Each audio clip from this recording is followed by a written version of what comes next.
Pemirsa, pemerintah sedang mengkaji rekomendasi pemblokiran game daring yang mengandung unsur kekerasan.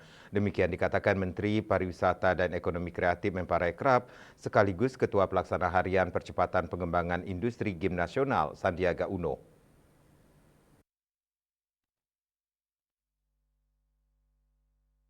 Menparekraf Sandiaga Uno dalam keterangan di Jakarta dikutip dari kantor berita Antara, Rabu 1 Mei mengatakan pihaknya sedang menyiapkan beberapa langkah cross-check dan review.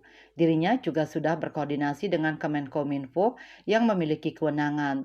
Ia mengatakan jika hasil peninjauan game daring terdapat hal yang membahayakan bagi anak-anak, maka kementerian lembaga dengan tegas akan memberikan tindakan. Sementara Lembaga Perlindungan Anak Indonesia (LPAI) mendukung penuh wacana pemblokiran game daring yang mengandung unsur kekerasan karena kekhawatiran efek kekerasan terhadap anak-anak yang mengakses game daring tersebut. Ketua LPAI, Seto Mulyadi mengatakan sedari awal LPAI menaruh perhatian yang serius terkait isu game daring yang mengandung unsur kekerasan. Pihaknya meminta pemerintah segera mengambil sikap. Kak Seto berpendapat bahwa pemblokiran game-game yang mengandung kekerasan merupakan bagian dari upaya pemenuhan hak anak. Dia prihatin dengan semakin masifnya game-game daring yang mengandung kekerasan, terlebih adanya laporan kasus kekerasan anak yang pengaruhnya dari konten-konten dalam game daring tersebut. KMB Bali Post melaporkan.